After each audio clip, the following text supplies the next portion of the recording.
그러니까 국가주의는 한마디로 정리하면 네. 시민들을 국가의 부속물로 보는 견해예요. 네. 그러니까 시민을 국가의 부품으로 보는 견해예요. 그러니까 부품 자체는 가치가 없잖아요. 네. 전체로서 하나의 국가가 네. 온전하게 기능할 때 비로소 부품은 존재 가치를 가지게 돼요. 그러니까 국가주의라는 것은 개인과 국가의 관계에서 국가를 우선하는 거예요. 국가를 위해서는 개인은 희생할 수 있어야 되고 네. 국가를 위해서는 개인의 자유를 제한할 수 있어야 되고 예, 예. 심지어는 국가를 위해서는 반드시 제한해야 된다. 네. 이렇게 보는 관점이고 시민들 개개인의 복지나 개개인의 이익과는 차원이 다른 네. 국가의 이익이라는 전체 것이 이익을, 전체의 이익이라는 것이 별도로 존재하는 것처럼 그래서 그 전체의 이익을 위해서 시민들 개개인 어떤 부분의 이익은 희생하는 것이 마땅하다는 태도. 권리를 제한하는 것도 맞고. 네. 그러니까 우리 국가주의를 북한과의 관계에서 생각을 하면 우리는 북한과 적대적으로 대립하고 있다. 북한의 위협에서 지켜야겠다. 우리를 지키기 위해서는 시민들의 자유를 필요한 경우에 제한할 수밖에 없다. 또는 제한해야 마땅하다. 그게 국가보안법이에요. 예. 그렇죠. 그죠? 그래서 국가주의자들은 국가보안법을 굉장히 중요한 예, 걸로. 극단적으로 옹호해요. 음. 옹호해요. 그 다음에 뭐 며칠 전에 국회에서 뭐죠? 새누리당? 지금 뭐 예, 자유한국당? 예. 거기 무슨 행사하는데 뭐 태극기 집회 나가는 그 이상한 아저씨들이 나와가지고 뭐 예. 연설하고 하는데 그 앞에 어떤 사람이 딱 손팻말 들고 있잖아요. 빨갱이는 죽여도 돼. 이렇게 해서 들고 있어요. 어허. 나는 뉴스 하면서 그걸 보면서 너무 놀랐어요. 빨갱이는 죽여도 돼라는 그 팻말을 들고 있는 걸 용납하는 것도 웃기려니와 그 팻말을 보면 뻔히 맨 앞줄에 앉았는데 보면서 그 앞에서 떠들고 있는 그 국회의원들 끔찍했어요, 저는. 그게 빨갱이는 죽여도 돼라는 이 사고방식이 국가주의의 극단적인 형태예요. 국가의 안위를 위해서는 그러니까 나치도 처음에 그 나치당 그다음에 히틀러 제국이 만들어질 때 제일 처음 공격한 게 공산주의 세력을 색출하자 이거였었잖아요. 아니요. 훨씬 더 품격 있게 표현했죠. 훨씬 더? 지금 이 시간부터 예. 공익은 사익에 우선한다. 그렇게 딱 얘기를 해요. 히틀러의 당선 첫 연설이 예. 공익은 사익에 우선한다였고요. 국가주의의 예. 우아한 표현이네. 예. 예, 나치당 10주년 기념행사에서 히틀러가 한 연설을 들어보면 예. 진짜 놀라워요. 그 내용이 보면 독일어로 말하면 이렇게 말을 했더라고요. Wann ich meine Augen schließen, weiß ich nicht. 그러니까 내가 언제 죽을지 나는 모른다. 그러나 나는 안다. 국가는 않는다. 더 오래 살아남을 예. 것이고 예. 우리 여기 있는 모든 사람들을 넘어서서 살아남아서 우리 독일 민족의 미래를 계속해서 형성해 나갈 것임을 나는 믿는다. 나는 안다. 이렇게 표현해요. 근데 그걸 매우 그 라임을 맞춰가지고 연설을 하는데 기가 막혀. 거의 수십만이 운집해서 소리를 지르면서 네. 죽이는 거야, 완전히. 조명빨까지 그냥 정말 멋지게 그게 그 사고방식이에요. 그러니까 공익은 사익이 우선하는데 무엇이 공익이고 무엇이 사익인지를 누가 판단하냐면 히틀러가 판단해. 그리고 히틀러가 또 뭐라고 말을 하냐면 당은 그러니까 나는 당의 한 조각이고 당은 나의 일부라고 나는 느낀다. 그렇게 표현하고 당이 지도자고 지도자가 당이고 당이 인민이고 이렇게 표현해요. 예. 그러니까 이게 국가주의라는 건 매우 매력적인 거예요. 왜냐하면 사람들은 누구나 어느 집단에 귀속되고자 하는 그렇죠. 욕구가 있거든. 혼자 있으면 너무 외롭고 네. 삶이 불안하기 때문에 많은 사람들이 모여있는 어떤 집단에 확실하게 귀속되어 있을 때 안정감을 느껴요. 예. 이런 안정감을 극단적인 형태로 제공해 주는 게 국가주의거든요. 국가주의. 예. 근데 이게 죽이는 거야, 완전히 정말. 그냥 권력 쥔놈이 이것이 공익이야. 이것이 국가의 이익이야. 이렇게 선언하면 예컨대 사드 배치가 국가의 이익이야. 이렇게 선언했는데 사드가 왜 필요해? 그거는 미국이 필요한 무기잖아. 우리는 손해야. 우리한테는 득될 것도 없어. 서울 방어도 못해. 이렇게 얘기하면 사상이 이상한 놈. 국가를 우습게 얘기하는 놈. 저 반국가 사상. 이렇게 얘기를 하잖아요. 이제 이 국가주의자들의 사고방식은 국가의 이익을 내가 가장 잘 판단한다는 확신을 갖고 있어요. 그렇기 때문에 내가 확신하고 있는 국가의 이익을 지키기 위해서 실현하기 위해서는 정당하지 않은 방법까지도 사용해도 된다. 이렇게 믿는 거예요. 그러니까 빨갱이는 죽여도 돼. 그러니까 그게 공안 통치로 나타나는 거예요. 그렇죠. 그러니까 사람을 영장 없이 잡아가고 지하실에서 거꾸로 매달고 고춧가루 물을 먹이고 전기로 지지는 그 똑같은 사람들이에요, 우리하고. 고문하다가 뒤돌아서 갖고 마누라 전화 받고, 애 시험 잘 봤대? 그러니까. 오, 잘 됐어. 이런 얘기 하는 사람이에요. 그 자들이 왜 그러겠어요? 그 확신 때문이에요. 국가 이익, 국가의 안위를 우리가 가장 정확하게 판단한다. 따라서 우리하고 다른 의견을 내는 놈들은 국가의 적이야. 아하. 이거는 변화시키거나 고립시키거나 말살하거나 추방해야 돼요. 국민과 비국민을 나누는 것이고. 네, 이게 국가주의예요. 그리고 그리고 이제 이제까지 살아온 내가 참 잘못 살고 못된 짓만 하고 살아온 것 같은 죄 막 반성이 막 드는 거야. 국가를 계속 부정하면서 사셨으니까. 그러니까. 그래서 이 책에서 아주 쉽게 예를 들어 주신다고요. 그러니까 지금 아까 국가보안법이 국가주의자들이 가장 소중히 생각하는 징표 중에 하나라고 예. 하셨는데 또 여기서 제가 재밌게 봤던 게 우리는 민족 중에 역사적 사명을 띠고 이 땅에 태어났다. 개뿔. 그거 자체가 그 국민교육헌장 지금 네. 젊은 사람들은 예. 모를 텐데 우리 초등학교 때 만들어진 거예요. 그렇죠. 1968년도에. 저는 그걸 못 외워갖고 1,몇백 명 중에 제일 늦게 집을 갔잖아요. 암기력은 제로에 가까우니까. 대학을 어떻게 갔어, 그런데? 그러니까 나도 신기해요, 그게. 내가 근데 고등학교 또 차석으로 졸업했잖아요. 오. 152명 중에 151등. 진짜 천재예요. 근데 작가잖아. 골방이 너희를 몸짱되게 몸짱되게 하는 하더라. 책도 내고. 예. 저도 한 30만 부 판 작가예요. 훌륭한 작가, 베스트셀러 작가지. 지금 나오는 분들이, 촛불을 들고 나오는 분들이, 제일 크게 질문한 거 있잖아요. 이게 나라냐. 예. 이건 국가주의하고 조금 또 틀리잖아요. 예. 이게 나라 맞아요, 근데. 국가에는 원래 이런 요소가 포함되어 있어요. 국가는 기본적으로 폭력이거든요. 예. 이러면 국가주의자들은 또 화를 내요. 음. 화를 내면서 폭력을 휘둘러. 그렇지. 국가- 태극기 들러매고 그렇죠. 옆에서 젊은 사람들 지나가면 괜히 이유 없이 태극기 봉으로 때리고. 그게 국가라는 거. 예. 이거 뭔 얘기하다가 얘기했지. 아, 이게 나라냐. 그렇지. 이게 나라냐. 국가라는 것은 원래 합법적이고 정당하다고 인정되는 폭력을 예. 행사하는 유일한 조직이에요. 그렇죠. 아, 당신이 옛날에 얘기했던 공권력하고 좀 비슷한. 공권력이 거지. 그거예요. 네. 공권력이라는 거는 합법적 폭력인데 폭력. 사람들이 합법적이고 네. 정당하다고 인정하는 폭력이에요. 네. 일반적으로.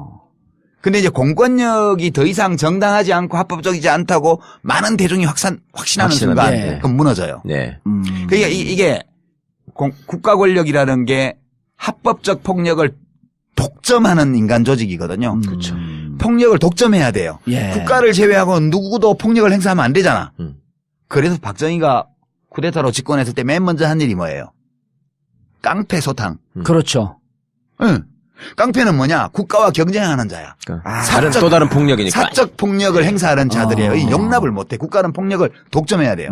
그래서 그 깡패들 잡아다가 제주도 데리고 갔고 그 향토 516도로. 516도로 딱 516도로 닦은 거 아니야. 강원도에 도로 내고. 예.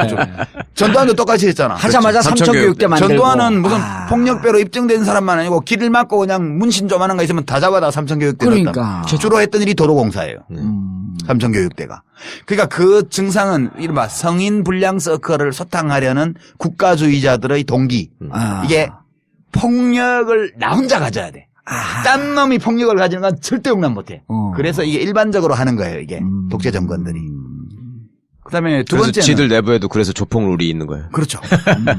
근데 이게 폭력인데 예. 이 국가 폭력이라는 것이 일상적으로 우리 곁에 있기 때문에 사람들이 때 이제 이게 정당하다고 느낄 때는 어떨 때 정당하다고 느끼냐 하면 저 국가의 폭력이 나에 대해서 행사되는 것이 아니고 나를 위해서 행사되는 것이다. 그러면 받아들여요. 지금 두테르테가 뭐 몇천 네. 명을 죽였잖아요. 예. 앞으로도 몇만 명을 죽일 거래요. 근데 필리핀 시민들이 왜 지지하냐 하면 저 두테르테가 휘두르는 국가 폭력이 나를 향한 것이 아니라고 보는 거예요. 나를 위한 것이다. 나를 위한 것이라고 생각하니까 그 폭력 행사에 일체감을 느끼고 오히려 안도감을 느끼는 거예요. 그래 받아들이는 거 여론조사를 해보면. 근데 어느 순간인가 그렇게 행사하기 시작한 국가 폭력이 나를 향한다. 나에 대해서 행사되기 시작한다는 막연한 느낌이 올 때 이때부터 정치적인 동요가 시작될 수밖에 없어요. 필리핀도. 그러니까 국가 권력이라는 이 공적인 폭력이 나를 위해서 행사되고 있는가 나에 대해서 행사되고 있는가를 잘 봐야 돼요. 네. 근데 이명박 정권 때 집회 및 시위의 자유를 제한하고 언론을 장악하고 차벽을 치고 예. 명박산성을 쌓고 체류액을 뿌리고 물대포를 쏘고 시민들이 뭐 공격적인 행동을 했다면 모를까. 평화 집회에 대해서 그렇게 했잖아요. 그렇죠. 그건 명백히 시민들에 대해서 폭력을 행사한 거거든. 그렇죠. 사실은. 예. 그런 점이 차이가 있는데 시민들이 그거를 국가의 폭력은 늘 정당하다는 생각을 하는 사람들이 많기 때문에 예. 공권력이 불법적인 행위를 할 때에도 그거에 대해서 별로 저항을 하지 않고. 별로 저항을 하지 않는 경우가 많아요. 그런 이제 그게 독립성과 주체성이 부족한 시민이거든요. 예. 지금 우리 촛불 시민들의 특징은 개인이잖아요, 개인. 예. 개인으로 나오잖아요. 물론 집단으로 나오는 분들도 좀 있긴 하지만. 그렇죠. 전반적으로- 미미하지, 이제는. 미미하지. 전반적으로 개인으로 예. 나와요. 그러니까 대한민국 역사에서 지난 이명박 정부와 이 박근혜 정부 하에서 각성한 개인이 예. 시민이라는 이름으로 음. 이제 집단적으로 출몰하기 시작한 거예요. 집단을 이루지 않은 채. 음. 혼자 행동하는데 혼자 행동하는 사람들이 집단을 이루는 이게 우리 역사에서는 처음 보는 거죠. 예. 이게 되게 민주국가가 확고히 뿌리 내리려면 이런 시민들이 충분히 많아야 돼요. 그래서 우리나라도 이제 민주국가로 확고히 이렇게 나아갈 수 있는 그런 토대는 마련된 것 같다. 대통령만 바꾸면 뭐 그런 거죠. 그러니까 방금 말씀으로 돌아보시면 우리 효순이 미선이 때 2002 시위, 년도에. 예. 그다음에 이제 광우병 촛불 시위 이런 것들이 맥락 근저를 보면 국가가 우리를 보호해주지 않는다. 네. 그런 거잖아요. 그리고 이제 지금 소위 기성세대들이 생각하고 있는 국가주의에 대한 개념 자체가 없는 이유가 독재 정권이 자기들의 어떤 질서나 또 자기들의 정권을 위해서 계속 내면화시킨 거잖아요. 이제 국민학교 교육 제도를 아니, 통해서 지금 얼마나 웃기냐면 문재인 대표가 예. 얼마 전에 그 무슨 문시예요? 그 뭐 남평문시 종가에 제례하는 데 갔잖아요. 예. 그래갖고 뭐 이상한 거 쓰고 저도 옛날에 장관할 때 그 그거 하셨죠. 당상관 옷 입고 이렇게 빨간 혁대 메고 우리 사당에 가서 예. 서해 유성룡 할아버지 사당에 예. 인사하고 이제 관직에 오르면 그렇게 하는 풍습이 있어요. 네. 예. 근데 이제 인터뷰한 것 중에 그 문중에 어떤 어른이 우리도 왕족이 됐으면 좋겠다 그런 말을 했어요. 그러니까 이게 이러면 민주주의 안 되는 거야. 네. 문재인 씨가 대통령 돼도 남평문 씨가 왕족 되는 거 아니거든요. 예. 그냥 5년짜리 계약직이거든. 이 대통령을 왕으로 보는 이 네. 뿌리 깊은 이 봉건적 의식. 네. 예? 그리고 무슨 나라를 국가를 하나의 가정으로 그리고 대통령을 그 가정의 가장으로 보는 이 국가주의적 집단주의적 문화 이런 것들이 아직 우리나라에 많이 남아 있어요. 은연 중에 굉장히 네. 깊죠. 이런 거 그러니까 박사모 태극기 집회하는 분들의 마음을 이해해야 돼 우리가. 아니 오늘 막 집안의 어르신을 네. 국부를 국모. 네. 네. 그리고 그냥 국부예요. 네. 여자지만 그렇죠. 국부야. 네. 나라의 최고 어른이에요. 젠더가 중요하지 않지. 혼자만 어른이 아니고 그 아버지도 나라의 최고 어른이었던 네. 분이야. 네. 그런 분을 끌어내린다. 별것도 아닌 일을 가지고 근거도 확실치 않은데 국회에서 탄핵을 한 거 아니야. 대리인으로 놓이겠어 지금. 이렇지 이분 관계할 일이 아니라 이 말이에요. 국가주의의 입장에서 보게 되면은 그렇죠. 이 땅을 치고 발을 굴러 예. 의분에 떨어야 마땅한 사태인 거지. 이거 6.25 노래라는 거 알죠? 예. 아니 조금 이거 머리만 희끗희끗하면 서석구 변호사. 극단적으로 옹호해요. 네. 옹호해요. 그다음에 뭐 며칠 전에 국회에서 뭐죠? 새누리당 지금 뭐 예, 자유한국당 예. 거기 무슨 행사하는데 뭐 태극기 집회 나가는 그 이상한 아저씨들이 나와가지고 뭐 예. 연설하고 하는데 그 앞에 어떤 사람이 딱 손팻말 들고 있잖아요. 빨갱이는 죽여도 돼 이렇게 해서 들고 있어요. 어허. 나는 뉴스 하면서 그걸 보면서 너무 놀랐어요. 빨갱이는 죽여도 돼라는 그 팻말을 들고 있는 걸 용납하는 것도 웃기려니와 그 팻말을 보면 뻔히 맨 앞줄에 앉았는데 보면서 그 앞에서 떠들고 있는 그 국회의원들 끔찍했어요 저는. 그게 빨갱이는 죽여도 돼라는 이 사고방식이 국가주의의 극단적인 형태예요. 국가의 안위를 위해서는 그러니까 나치도 처음에 그 나치당 그다음에 히틀러 제국이 만들어질 때 제일 처음 공격한 게 공산주의 세력을 색출하자 이거였었잖아요. 아니요. 훨씬 더 품격 있게 표현했죠. 훨씬 더? 지금 이 시간부터 예. 공익은 사익에 우선한다. 그렇게 딱 얘기를 해요. 히틀러의 당선 첫 연설이 예. 공익은 사익에 우선한다였고요. 국가주의의 예. 우아한 표현이네. 네. 예, 나치당 10주년 기념행사에서 히틀러가 한 연설을 들어보면 예. 진짜 놀라워요. 그 내용이 보면 독일어로 말하면 그러니까 국가주의는 한마디로 정리하면 네. 시민들을 국가의 부속물로 보는 견해예요. 네. 그러니까 시민을 국가의 부품으로 보는 견해예요. 그러니까 부품 자체는 가치가 없잖아요. 네.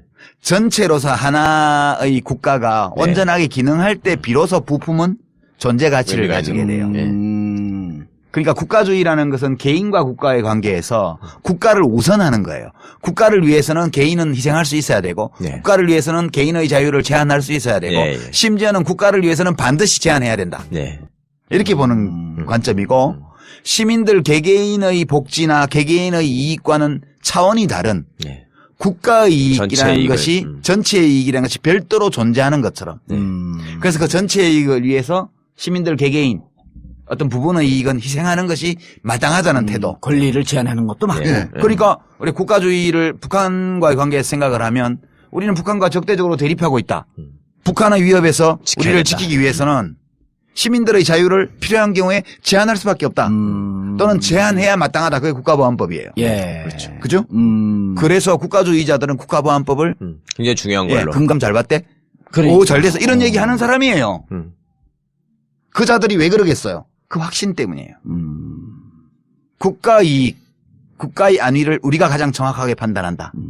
따라서 우리하고 다른 의견을 내는 놈들은 국가의 적이야. 아하. 이거는 변화시키거나 고립시키거나 말살하거나 추방해야 돼요. 국민과 비국민을 나누는 것이고. 예, 이게 국가주의예요. 그리고 그리고 이제 이제까지 살아온 내가 참 잘못 살고 못된 짓만 하고 살아온 것 같은 죄, 막 반성이 막 드는 거야. 국가를 계속 부정하면서 사셨으니까. 그러니까. 그래서 이 책에서 아주 쉽게 예를 들어 주신다고요. 그러니까 지금 아까 국가보안법이 국가주의자들이 가장 소중히 생각하는 징표 중에 하나라고 예, 하셨는데 예. 또 여기서 제가 재밌게 봤던 게 우리는 민족 중에 역사적 사명을 띠고 이 땅에 태어났다. 개뿔. 그거 자체가 그 국민교육 현장 지금 네. 젊은 사람들은 예. 모를 텐데 우리 초등학교 때 만들어진 거예요. 그렇죠. 1968년도에. 저는 그걸 못 외워갖고 1,몇백 명 중에 제일 늦게 집을 갔잖아요. 암기력은 제로에 가까우니까. 대학을 어떻게 갔어, 그런데? 그러니까 나도 신기해요, 그게. 내가 근데 고등학교 또 차석으로 졸업했잖아요. 오. 152명 중에 151등. 진짜 천재예요. 근데 작가잖아. 골방이 너희를 몸짱되게. 국가주의라는 건 매우 매력적인 거예요. 왜냐하면 사람들은 누구나 어느 집단에 귀속되고자 하는 욕구가 있거든. 혼자 있으면 너무 외롭고 네. 삶이 불안하기 때문에 많은 사람들이 모여있는 어떤 집단에 확실하게 귀속되어 있을 때 안정감을 느껴요. 예. 이런 안정감을 극단적인 형태로 제공해 주는 게 국가주의거든요. 국가주의. 예. 근데 이게 죽이는 거야, 완전히 정말. 그냥 권력 진놈이 이것이 공익이야. 이것이 국가 이익이야. 이렇게 선언하면 예컨대 사드 배치가 국가 이익이야. 이렇게 선언했는데 사드가 왜 필요해? 그거는 미국이 필요한 무기잖아. 우리는 손해야. 우리한테는 득될 것도 없어. 서울 방어도 못해. 이렇게 얘기하면 사상이 이상한 놈. 국가를 우습게 여기는 놈. 저 반국가 사상. 이렇게 얘기를 하잖아요. 이 국가주의자들의 사고방식은 국가의 이익을 내가 가장 잘 판단한다는 확신을 갖고 있어요. 그렇기 때문에 내가 확신하고 있는 국가의 이익을 지키기 위해서, 실현하기 위해서는 예. 정당하지 않은 방법까지도 사용해도 된다. 아하. 이렇게 믿는 거예요. 그러니까 빨갱이는 죽여도 돼. 그러니까 그게 공안 통치로 나타나는 거예요. 그렇죠. 그러니까 사람을 영장 없이 잡아가고 지하실에서 거꾸로 매달고 고춧가루 물을 먹이고 전기로 지지는 그 똑같은 사람들이에요, 우리하고. 고문하다가 뒤돌아서 갖고 마누라 전화 받고 애시하면 이렇게 말을 했더라고요. Wann ich meine Augen schließen, weiß ich nicht. 그러니까 내가 언제 죽을지 나는 모른다. 그러나 나는 안다. 국가는 않는다. 더 오래 살아남을 예, 것이고 예. 우리 여기 있는 모든 사람들을 넘어서서 살아남아서 우리 독일 민족의 미래를 계속해서 형성해 나갈 것임을 나는 믿는다. 나는 안다. 이렇게 표현해요. 근데 그걸 매우 그 라임을 맞춰가지고 연설을 하는데 기가 막혀. 거기 수십만이 운집해서 소리를 지르면서 네. 죽이는 거야, 완전히. 조명빨까지 그냥 정말 멋지게 그게 해가지고. 그 사고방식이에요. 그러니까 공익은 사익이 우선하는데 무엇이 공익이고 무엇이 사익인지를 누가 판단하냐면 히틀러가 판단해.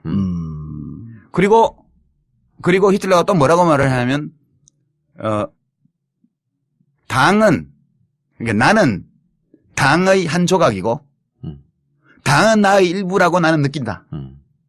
그렇게 표현하고 당이 지도자고 지도자가 당이고 당이 인민이고 이렇게 표현해요. 예. 그러니까 이게